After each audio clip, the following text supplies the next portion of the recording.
Quizás nadie sepa realmente qué sucede detrás de las puertas cerradas de otra familia, pero una historia se desarrolló de manera tan inesperada y con tal intensidad que sorprendió incluso a los detectives más experimentados. En las primeras horas del 22 de septiembre de 2020, se hizo una angustiosa llamada a los servicios de emergencia. Un hombre sin aliento por el miedo informó haber encontrado a su esposa María Muñoz inconsciente y sin poder despertarla. Los paramédicos llegaron en cuestión de minutos, pero no pudieron hacer nada.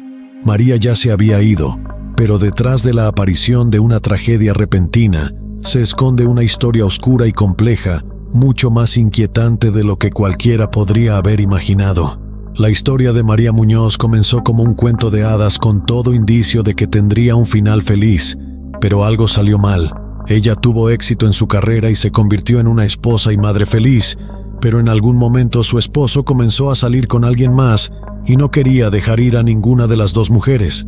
María soportó esto durante años esperando salvar su matrimonio por el bien de los niños, pero todo terminó en tragedia. María Muñoz nació el 18 de agosto de 1989 en Peñuelas, un pequeño pueblo de la parte sur de Puerto Rico. Era la hija menor de una familia sencilla y modesta. Le fue bien en el colegio y, desde muy joven, soñó con estudiar medicina para salvar vidas y ayudar a los demás. Después de terminar el colegio, María se convirtió en estudiante de una prestigiosa universidad de medicina. Durante sus estudios conoció a un joven médico llamado Joel P., que estaba completando su residencia y que tenía casi 11 años más que ella. Rápidamente desarrollaron sentimientos románticos el uno por el otro y pronto nació una relación. La pareja comenzó a vivir junta y después de que Joel le propusiera matrimonio oficialmente y María aceptara en 2011, se mudaron juntos a Estados Unidos, instalándose en Laredo, Texas, en la frontera con México. Ambos consiguieron trabajo en el mismo hospital, donde María fue contratada como enfermera anestesista y Joel se dedicó a ayudar durante las operaciones como asistente quirúrgico. Ambos continuaron estudiando para mejorar sus calificaciones, lo que les permitió vivir con comodidad. Compraron una casa espaciosa en un lindo barrio y 2 coches. En 2015 la pareja tuvo su primer hijo, un niño llamado Alejandra, y en 2018, María dio a luz a una hija llamada Valentina. Después del nacimiento de los niños, la joven madre decidió dejar temporalmente su trabajo y concentrarse por completo en criar a los pequeños y administrar la casa. Sin embargo, planeaba regresar a trabajar y renovar su licencia médica cuando los niños crecieran un poco. María y Joel parecían una pareja feliz y armoniosa. Se querían, habían criado a sus hijos juntos y su situación financiera les permitía vivir cómodamente sin tener que escatimar. Parecía que no tenían problemas para vivir sus mejores vidas, pero detrás de la fachada de una familia ideal, se estaba desarrollando un verdadero drama que la mayoría de las personas cercanas a ellos nunca sospecharon. El 22 de septiembre de 2020, en la madrugada, se produjo una misteriosa muerte, la de una joven madre. Ese día, un hombre llamó a los servicios de emergencia porque había encontrado a su mujer inconsciente. Trató de reanimarla, pero ella no mostraba signos de vida. La persona que llamó era Joel y solicitó urgentemente que un médico enviaran a su casa lo antes posible para tratar de salvarla. Menos de 10 minutos después, una patrulla y una ambulancia llegaron a la casa de la pareja. La puerta fue abierta por un hombre vestido con una bata quirúrgica azul, lo cual ya era inusual. Simplemente gritó a los socorristas que lo siguieran y corrió escaleras arriba hacia el dormitorio donde yacía María, de 31 años, en el suelo, sin signos vitales y con la temperatura corporal normal, pero sin pulso detectable. Joel afirmó que había realizado RCP continua y compresiones torácicas durante casi 20 minutos, pero no funcionaron. Los paramédicos también intentaron resucitarla, pero todos sus esfuerzos fueron en vano. María fue declarada muerta cuando las autoridades le preguntaron a P. qué pensaba que podría haber sucedido.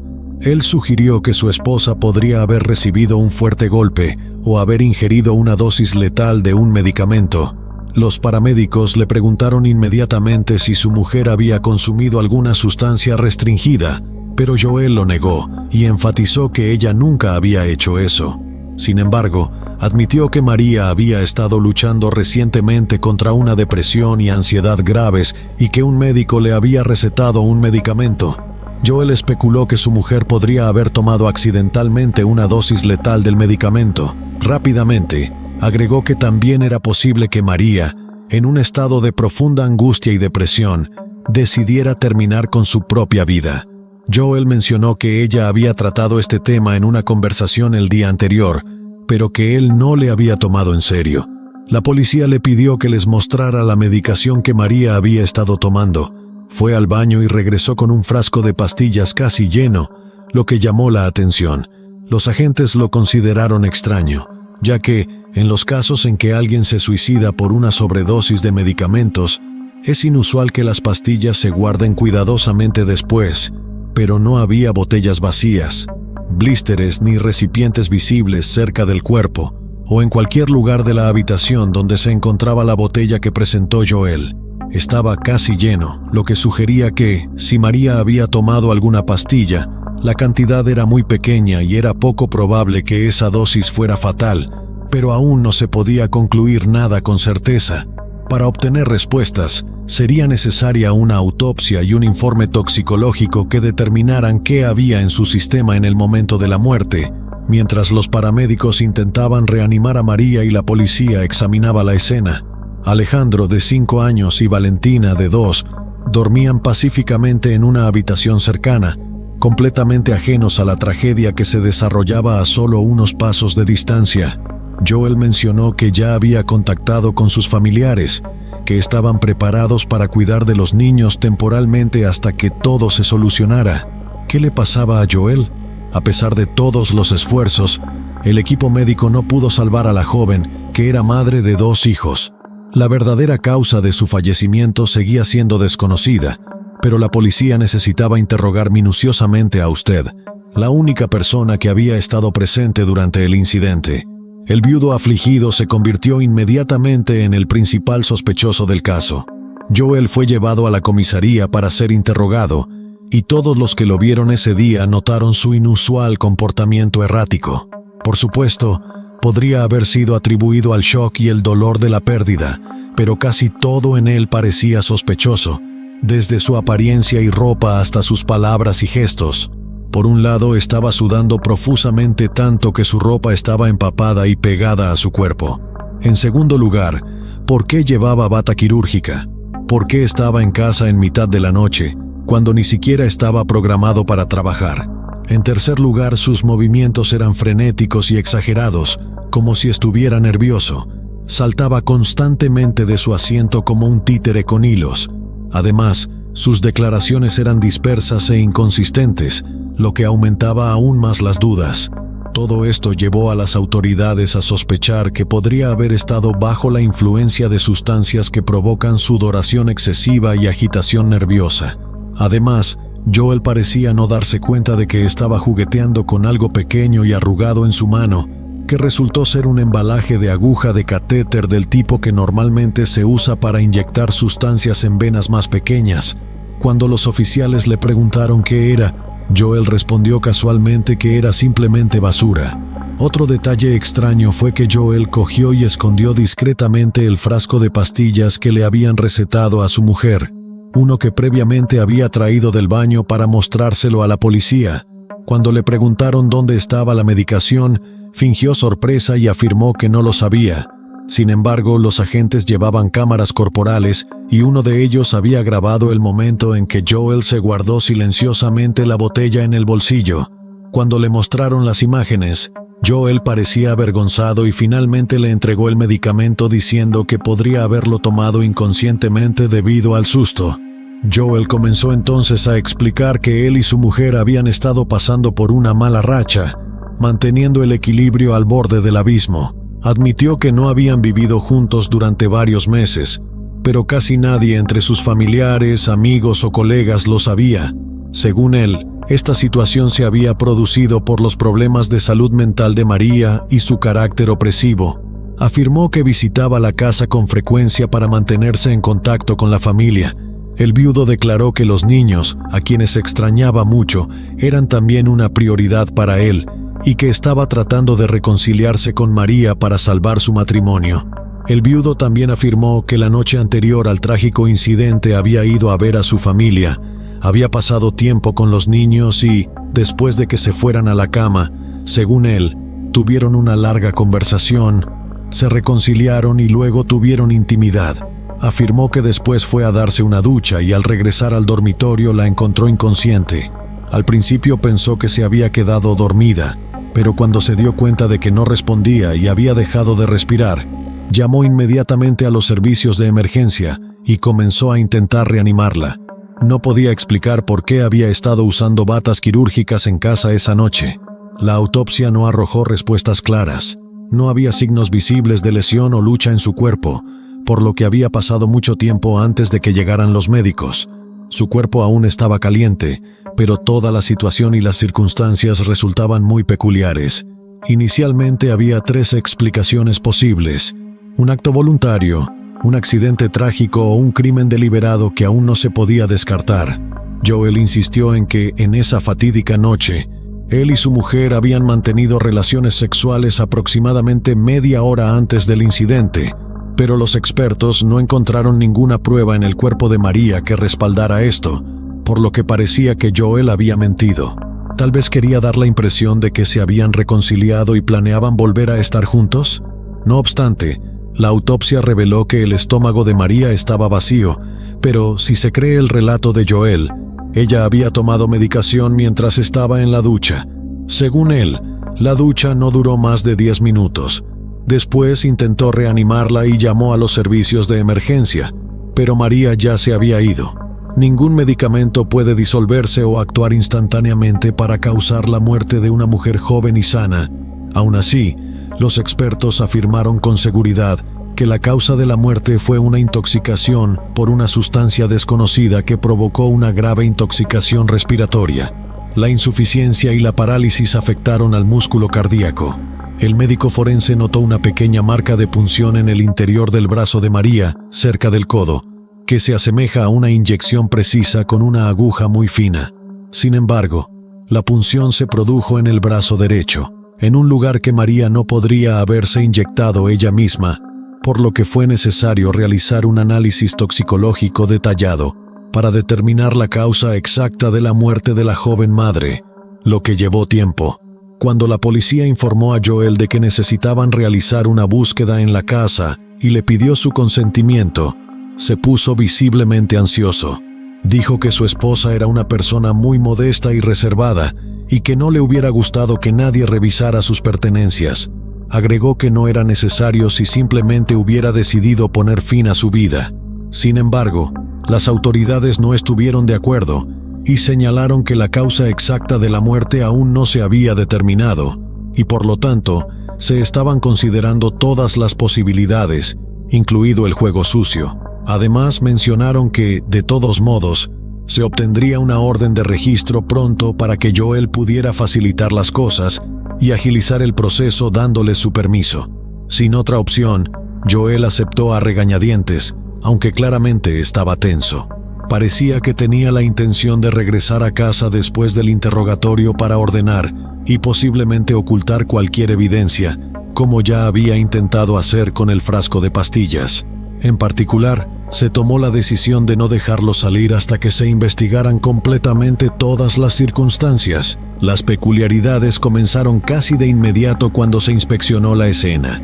Joel había afirmado que todo sucedió mientras estaba en la ducha, pero la cabina estaba completamente seca, no había charcos ni vapor, ni gotas en las paredes, y no había ninguna toalla mojada en el lugar donde Joel solía secarse.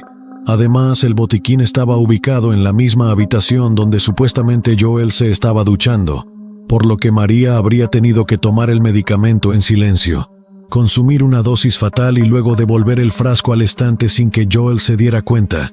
A pocos metros de distancia, este escenario parecía improbable, pero según Joel, así fue exactamente como sucedió. En el dormitorio, escondido detrás de la pata de la cama, un oficial de policía encontró un pequeño catéter intravenoso del tipo que se usan para administrar medicamentos en las venas periféricas y que parecía haber sido arrojado. Este hallazgo recordó inmediatamente a los investigadores el envoltorio arrugado con el que Joel había estado jugueteando nerviosamente. Debió guardarlo en su bolsillo y bajo estrés en la estación comenzó a jugar con él en sus manos. Pero el hallazgo más significativo de la casa era el diario personal de María, que llevaba diligentemente durante varios años y en el que había escrito sus pensamientos, emociones y luchas. Este diario se convirtió en una de las pruebas clave del complicado caso. El diario de una esposa traicionada. La joven escribió sobre su profundo miedo a perder a su esposo, su deseo de mantener intacta a su familia y su preocupación de que el ambiente insalubre del hogar pudiera afectar negativamente a Alejandro y Valentina. Adoraba a sus hijos, quienes eran el centro de su mundo, y expresó dudas sobre si alguna vez podría perdonar a Joel por la forma en que la había tratado. Cuanto más se acercaban a Joel, más claro se hacía que estaba en el centro de la ansiedad y depresión de María. Resultó que Joel había empezado a salir con otra mujer hacía un par de años y ya no estaba. Simplemente ocultándoselo a María, él estaba viviendo una doble vida. No estaba dispuesto a renunciar ni a su esposa ni a su amante, y esta situación le causó a María un dolor emocional insoportable. Ella quería mantener a la familia unida, así que no alejó a Joel con la esperanza de que volviera en sí y regresara con ella. En un momento se dio cuenta de que los niños se habían dado cuenta de que no podía manejar la situación por sí sola, y buscó ayuda de un especialista que le recetó antidepresivos. Sin embargo, María apenas los tomó por temor a los efectos secundarios y al riesgo de dependencia. María escribió sobre sus planes para terminar su baja por maternidad y prepararse para aprobar los exámenes necesarios para renovar su baja médica y volver a trabajar como enfermera anestesista. Sin embargo, una mujer que estaba planificando activamente su futuro elegiría repentinamente terminar con su propia vida en el último mes. De hecho, el tono de las anotaciones de su diario cambió notablemente. Ya no escribió sobre lo mucho que estaba sufriendo o su deseo de recuperar a su marido. En cambio, expresó que era hora de dejar atrás el pasado y seguir adelante por el bien de sus hijos y de ella misma. Reflexionó sobre su disposición a concederle el divorcio a Joel, dejarlo marchar, pero todavía quería mantener una cálida relación con él. El relato de un amigo decía lo siguiente: en la casa donde ocurrió la tragedia vivía una mujer llamada Adriana, que era amiga cercana de María. Cuando escuchó el sonido de las sirenas de emergencia esa noche, inmediatamente sintió que algo andaba mal. A la mañana siguiente se lo contó a María. Vio varios coches patrulla afuera y se acercó para preguntar qué había pasado. La noticia del fallecimiento repentino de su amiga la dejó en estado de shock y dijo que quería hablar con los investigadores porque tenía información que compartir. Adriana confirmó que María y Joel llevaban separados unos 5 meses, aunque él la visitaba con frecuencia para ver a su mujer e hijos. Según ella, la familia alguna vez parecía feliz, pero hace aproximadamente 2 años las cosas comenzaron a cambiar drásticamente para Joel, de 40 años. Primero perdió mucho peso y pronto comenzó a ir al gimnasio con regularidad. Después de ganar volumen rápidamente, Adriana le sugirió que podría haber estado usando algún tipo de sustancias prohibidas, y él también se volvió más atento a su apariencia. Cambió de peinado y revisó su guardarropa. A medida que la apariencia física de Joel se transformó, al igual que su personalidad, pero no para mejor, Adriana lo describió como cada vez más arrogante, egocéntrico y agresivo. Sospechaba que podría estar consumiendo algún tipo de sustancias prohibidas, pero María evitaba discutir este tema cada vez que surgía. Estos cambios en Joel eran evidentes en sus perfiles de redes sociales. Joel había sido antes un hombre humilde, un padre de familia devoto y un esposo amoroso que compartía fotos de sus seres queridos. Ahora parecía preocupado por la autoadmiración, y con frecuencia publicaba fotos reveladoras que resaltaban su físico musculoso, a menudo acompañadas de leyendas sugerentes que insinuaban que estaba abierto a nuevas conexiones. Según Adriana, los problemas de la familia comenzaron cuando María estaba embarazada de su segundo hijo. Joel estaba frecuentemente ausente, parecía irritado por todo y hablaba abiertamente de querer más libertad, expresando que la vida doméstica le resultaba sofocante. María trató de ser comprensiva y esperó a que naciera su bebé para que él cambiara, pero pronto descubrió que Joel estaba saliendo con alguien. Además, la otra mujer no tardó en descubrir la identidad del nuevo interés amoroso de Joel. Se llamaba Janet, era enfermera quirúrgica, trabajaba en el mismo hospital que Joel y conocía bien a María en 2018, cuando María estaba en casa cuidando de su hija recién nacida. Joel se había tomado unas vacaciones para estar con Janet. María finalmente descubrió la aventura, pero aún así hizo un esfuerzo por salvar su matrimonio. Esto dio lugar a un triángulo amoroso que duró 2 años. Janet acudió a la estación para dar su declaración. Tan pronto como le pidieron que mantuviera la calma y cooperara, confirmó que había estado en una relación con Joel Pillow durante un par de años y que él había estado viviendo con ella durante los últimos meses desde que comenzó su aventura. Rhonda sabía que Joel todavía estaba casado legalmente y tenía 2 hijos, y también conocía personalmente a María a pesar de la situación. Janet no se inmutó y confió en que Joel eventualmente la elegiría a ella antes que a su mujer. Janet declaró que Joel nunca había hablado mal de su cónyuge, ni había hecho amenazas ni insinuado que le haría daño. Lo único que se quejó fue de que María se negaba a concederle el divorcio. Insistió en que no tenía comunicación directa con María y que no le guardaba rencor. Janet tenía una coartada sólida, estaba de turno en el hospital, lo que la despejó y le permitió observar resultados sospechosos del informe de toxicología. Casi 4 meses después, recibió el informe de toxicología completo, pero los resultados fueron bastante sorprendentes. El análisis reveló una mezcla de 7 sustancias potentes en altas concentraciones en el organismo de María. Cada una de ellas en las cantidades encontradas podría haber sido fatal para un adulto. No había posibilidad de que sobreviviera. Lo más intrigante fue que estos medicamentos se utilizan típicamente durante los procedimientos quirúrgicos para inducir anestesia, poner a los pacientes en coma inducido médicamente y aliviar el dolor. Joel tenía acceso directo a todas estas sustancias en el hospital en el que estaba. Joel estaba inmerso en sus efectos y sabía exactamente qué dosis sería letal. Aunque esto indicaba que había actuado con intención, todavía era evidencia circunstancial y no era suficiente por sí sola para acusarlo de un delito grave. El principal sospechoso, que había permanecido libre durante la investigación, fue arrestado el mismo día en casa de Janet. Joel no opuso resistencia y parecía notablemente tranquilo, pero inmediatamente solicitó un abogado, ya que ahora enfrentaba oficialmente cargos relacionados con actividad criminal premeditada con la nueva evidencia. Las autoridades decidieron entrevistar a Janet una vez más, creyendo que sabía más de lo que había dado a entender inicialmente. Sin embargo, al principio se negó a hablar o responder más preguntas hasta que le ofrecieron un trato con Dee, a cambio de su plena cooperación y un relato veraz de todo lo que había ocultado anteriormente. Si ella se negaba y se demostraba el crimen, podría ser implicada como cómplice. Finalmente, Janet aceptó el trato y reveló que Joel había estado usando ciertas sustancias que robaba en el trabajo. A menudo llevaba estas drogas a su casa y se las inyectaba.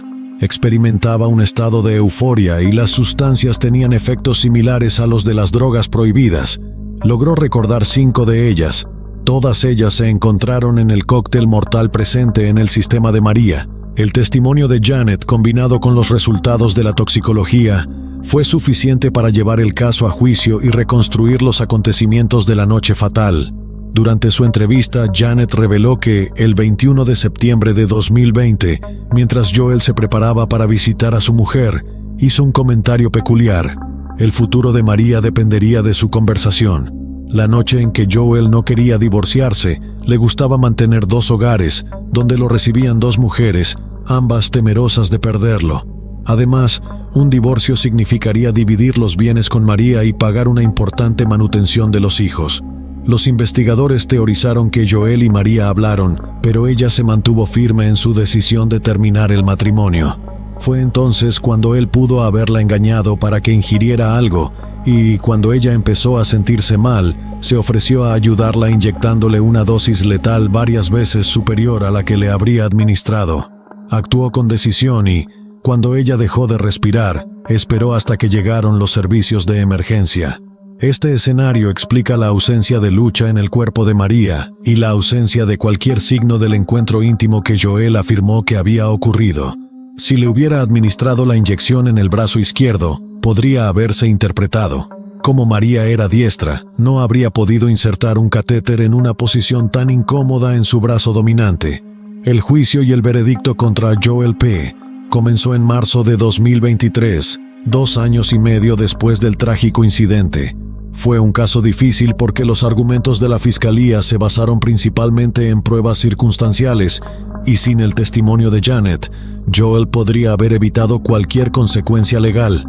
Otra pieza clave de la evidencia fue el diario personal de María, donde se podía ver claramente que no planeaba terminar con su vida, sino que tenía planes para el futuro y estaba decidido a seguir adelante. Los criminales intentaron cubrir sus huellas, pero el sospechoso logró deshacerse de la jeringa que usó para preparar un cóctel letal para su esposa, pero no se dio cuenta de lo que pasó con la aguja. Probablemente su descuido se debió a su propio estado de deterioro, ya que parecía estar bajo la influencia de sustancias que afectaron a su juicio. Bajo el peso de las pruebas, el acusado admitió haberle dado una inyección a su esposa, pero afirmó que solo estaba tratando de calmarla. Debido a que ella estaba actuando de manera irracional, él insistió en que ella había tomado una dosis excesiva del medicamento recetado y que la inyección simplemente amplificó sus efectos, pero no fue la causa de su fallecimiento. A pesar de los mejores esfuerzos de su equipo de defensa para evitarlo, el 30 de marzo de 2023 Joel Pell, de 45 años, fue declarado culpable de conducta criminal premeditada en primer grado y de manipulación de pruebas. Fue condenado a cadena perpetua con posibilidad de libertad condicional tras cumplir un mínimo de 30 años. Llegamos al final de este video. Cuéntanos tu opinión en la cajita de comentarios. Si te ha gustado el video, dale like, suscríbete y no te olvides darle a la campanita para que no te pierdas próximos vídeos como este. Hasta la próxima.